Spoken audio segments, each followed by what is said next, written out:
The crystal stemware clinked as Eleanor Matthews raised her glass, her perfectly manicured fingers gripping it just a bit too tightly. The candlelight caught the enormous diamonds on her hand. A reminder, as if anyone needed one, of the Matthews family's wealth and status. "To my son," she declared, her voice carrying across the private dining room at La Cirque, "who carries forward our family's proud legacy," her eyes fixed on me, sharp as daggers. "Despite certain complications, my name is Sarah Matthews, though according to my mother-in-law, I'll never truly be a Matthews. After 5 years of marriage to her son James, I'm still the secretary who got lucky."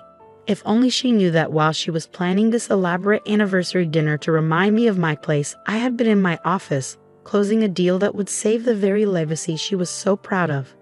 "Mother," James said, a warning note in his voice. "Not tonight."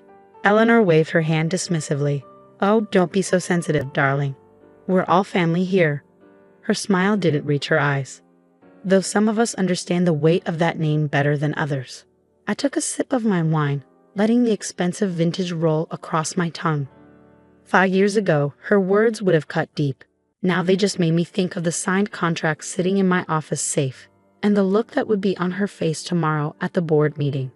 "How is the company doing, James?" Eleanor turned to her son. "Your father would be so proud to see you at the helm of Matthews Industries."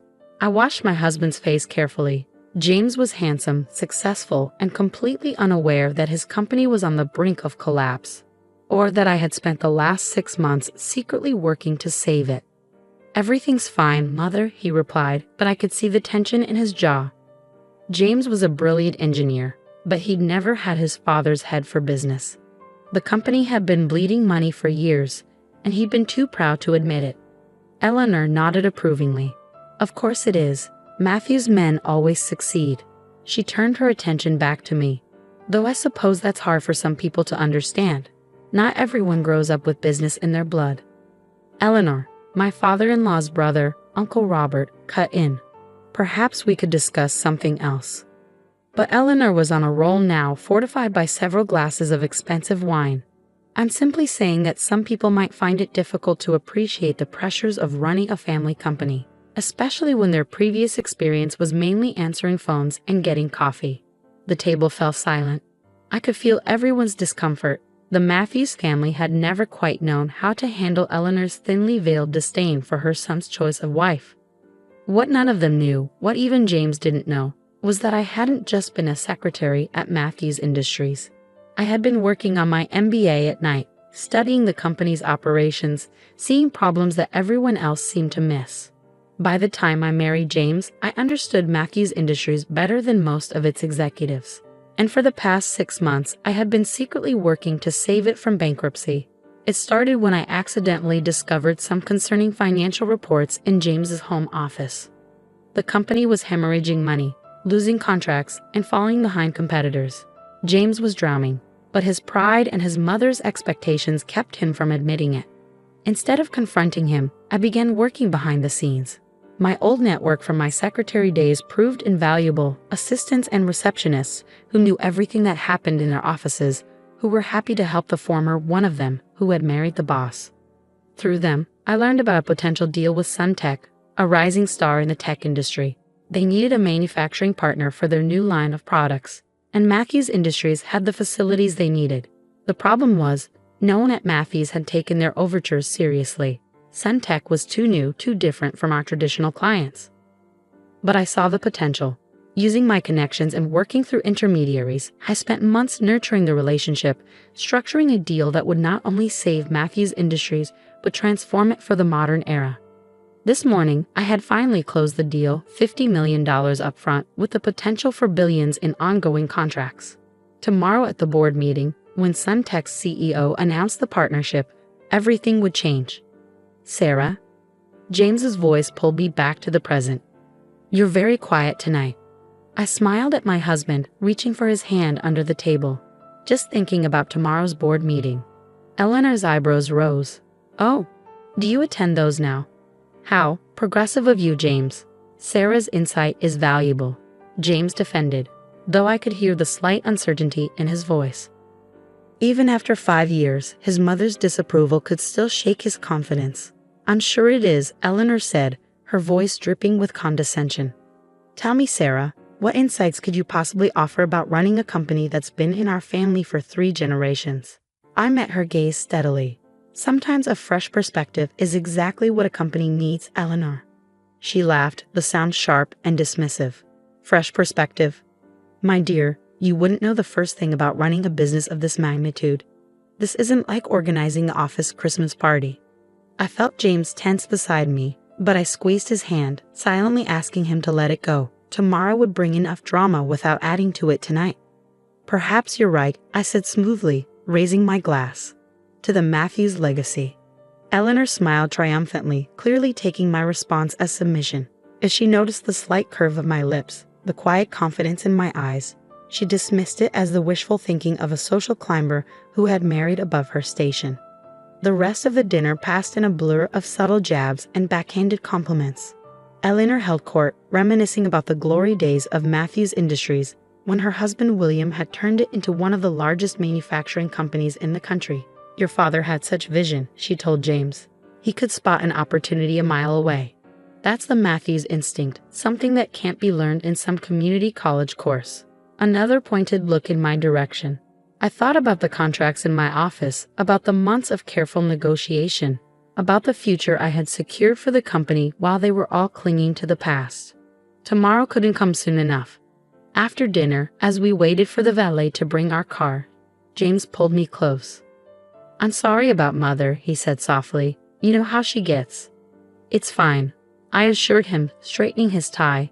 Nothing she says matters. He studied my face. You seem different lately. More confident, like you know something the rest of us don't. I smiled, thinking of the board meeting tomorrow. Maybe I do. Care to share? All in good time, I said, kissing him lightly. Just promise me you'll be at the board meeting tomorrow. Don't let anything keep you away. He looked puzzled but nodded. Of course. Though I don't know why it's so important. It's just another quarterly review. If he noticed my slight smile, he didn't mention it. That night, as James slept beside me, I stayed awake, reviewing the events that had led to this moment. I thought about my first day at Matthews Industries, a fresh-faced secretary with an MBA dream. How Eleanor had walked past my desk every morning without so much as a glance in my direction. How James had been different, actually seeing me, appreciating my insights, falling in love with me despite his mother's opposition. I thought about the day I discovered how bad things really were at the company, the shock of seeing the true financial statements, the realization that the company's proud legacy was about to come crashing down. The decision to act, to save not just the company but my husband from the weight of failure. Tomorrow would change everything. The question was, would they be ready for it? My phone buzzed softly. A text from Angela, Suntex CEO. Everything set for tomorrow. Can't wait to see their faces. I smiled in the darkness. Angela had become more than just a business partner over the months of negotiation. She understood what it was like to be underestimated, to have to prove yourself in a world that had already decided what you were worth. Get ready for a show, I texted back. The Matthews Industries boardroom was impressive by design. 40 stories up, with floor-to-ceiling windows overlooking the city. It was meant to intimidate. The massive mahogany table, the leather chairs, the portraits of past CEOs lining the walls. Everything screamed old money, established power. I arrived early, watching the morning sun paint the city gold. The contracts were safely stored in my briefcase, along with a presentation that would change everything. James had already left for his usual morning meetings, completely unaware of what was coming. Eleanor arrived exactly 10 minutes before the meeting was scheduled to begin, wearing her trademark Channel suit and an expression of barely concealed disdain when she saw me. Sarah, don't tell me you're actually staying for the board meeting. She made it sound like I was planning to crash a private club. Of course, I replied calmly. I wouldn't miss it. She sighed dramatically. Really, James needs to set better boundaries. These meetings are for actual board members and executives, not— She waved her hand dismissively, family observers. Before I could respond, the other board members began filing in. I recognized them all. The old guard who had run Matthews Industries with William, who still saw me as the secretary who had somehow snared the boss's son. James arrived last, looking slightly harried. Sorry, got caught up in the R&D meeting. What's on the agenda for today? Theodore Wells, the CFO, cleared his throat. Actually, we have some concerning matters to discuss regarding the company's financial position. Before we get to that, I interrupted smoothly, standing up. There's something else that needs to be addressed. Eleanor's eyes narrowed. Sarah, dear, this really isn't the time for whatever this is. Actually, Eleanor, this is exactly the time. I moved to the front of the room, pulling out my laptop and connecting it to the display screen. You see, I've been working on something for the past 6 months. Something that's going to change everything for Matthews Industries. The room fell silent as I pulled up the first slide. Charts showing the company's declining revenues, lost contracts, mounting debts, everything they have been trying to hide. What is this? James asked, his voice tight. Sarah, how did you get these numbers? I finished for him. I've always had access to them, James. I've been watching our company slowly die while everyone in this room pretended everything was fine. Eleanor stood up, her face flushed with anger. This is outrageous. You had no right to access these documents. James, are you going to let your wife? Mother. James cut in, staring at the screen. These numbers, are they accurate? Theodore shifted uncomfortably. Yes, we've been trying to find a way to tell you. The situation is quite serious. I clicked to the next slide. 6 months ago, I started working on a solution. Something that would not only save Matthews Industries but transform it for the future. The boardroom door opened and Angela Chen walked in, followed by her executive team. Eleanor's mouth fell open as she recognized the CEO of Suntech. Ms. Chen? James stood up, confused. I wasn't aware we had a meeting scheduled. That's because the meeting wasn't with you, James, Angela said, smiling at me. It was with Sarah. I pulled out the contracts from my briefcase. Ladies and gentlemen, I'm pleased to announce that Matthews Industries has just entered into a historic partnership with Suntech. A $50 million immediate investment with projected contracts worth billions over the next decade. The room erupted in chaos. Board members talking over each other, James staring at me in shock, Eleanor looking like she might faint. This is impossible, Eleanor finally managed. You're just a secretary. You couldn't possibly. Actually, Angela interrupted. Sarah has proven to be one of the most brilliant strategists I've ever worked with. She saw the potential for this partnership months ago, when everyone else was too caught up in the past to see the future. I distributed copies of the contracts. The deal is already signed. Suntech gets the manufacturing capability they need, and Matthews Industries gets the innovation and capital it desperately needs. A perfect partnership. James was reading through the contract, his expression a mix of amazement and something else. Pride, maybe. Sarah, this is incredible. But why didn't you tell me? I moved to stand beside him. Because you needed to be protected. If the deal hadn't worked out, if I had failed, no one would have known how close we came to losing everything. Your reputation would have been safe. Protected. Eleanor scoffed, though her voice wavered.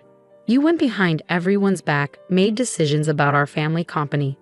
I saved our family company, I corrected her firmly. While you were also busy protecting the Matthews legacy, you nearly destroyed it. Sometimes it takes an outsider to see what the insiders are too close to notice. The board members were murmuring amongst themselves, reviewing the contracts with growing excitement. The terms were excellent. I had negotiated from a position of knowledge rather than desperation, creating a deal that would benefit both companies. Angela stepped forward. I'd like to make another announcement. Given Sarah's extraordinary work on this deal and her clear vision for the future, Suntech would like to recommend her for a position on the Matthews Industries board. Eleanor made a choking sound. This is absurd. She's not qualified. Actually, Theodore interrupted, looking up from the contracts, looking at what she's accomplished here. I'd say she's more than qualified. This deal, it's brilliant. It saves us from bankruptcy while positioning us for growth we haven't seen in decades. James stood up, taking my hand. I second the nomination. My wife has proven she understands this company better than any of us. One by one, the board members voiced their agreement. Eleanor sat there, her face pale, as her carefully maintained world order crumbled around her. Well, I said, squeezing James's hand, I believe we should vote on it. All in favor? Every hand in the room went up, except Eleanor's. She stared at me, finally seeing me clearly for the first time. How? She whispered. All this time. Because you never bothered to look past what you thought you saw, I replied.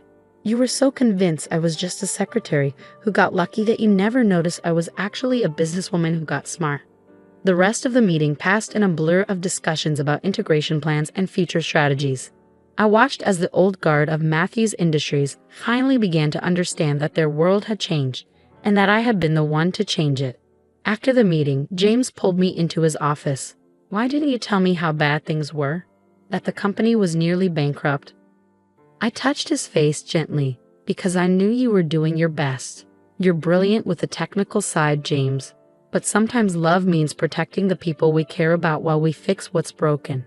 He laughed softly. Protect me? Sarah, you saved everything. The company, our future, my family's legacy. You're extraordinary. Does this mean you're not angry I kept it from you? He pulled me close. Angry? I'm in awe of you, and a little bit terrified, if I'm honest. Later that evening, as we were leaving the office, we ran into Eleanor in the lobby. She looked smaller somehow, less intimidating than she had at dinner the night before. Sarah, she said, her voice unusually hesitant. I owe you an apology, many apologies actually. I studied her face, seeing the genuine struggle there. You never gave me a chance, Eleanor. You decided who I was the moment you saw me at that desk. Yes, she admitted. I was wrong. So wrong. What you did today, you didn't just save the company. You protected my son, our family name. You did everything I accuse you of being incapable of doing. The question is, I said quietly, what happens now? She straightened her shoulders, and for a moment I saw the proud Matthews matriarch again. But then she surprised me by smiling, a real smile, not her usual social mask. Now I hope you'll give me the chance to get to know my daughter-in-law. The real one, not the one I imagined. James squeezed my hand. Dinner next week, Mother. Maybe at our house this time. Eleanor nodded. I'd like that. And Sarah, thank you for seeing what needed to be done and having the courage to do it. As we walked to our car, James looked at me with a mix of love and admiration. You know, for someone who claims she married into the Matthews family, he might be the best Matthews of us all. I thought about everything that had led to this moment, the years of dismissal and doubt, the months of secret work, the triumph of today's reveal. But most importantly, I thought about the future we could now build together. I didn't marry into the Matthews family, I said, smiling at my husband. I married you. Everything else was just business. He laughed, pulling me close. Remind me never to play poker with you. As we drove home, my phone buzzed with a message from Angela. Dinner next week. We should discuss phase 2 of the expansion plan. I smiled, thinking of all the possibilities ahead. Sometimes the best revenge isn't revenge at all. It's showing people exactly who you are, and watching them realize how wrong they've been all along.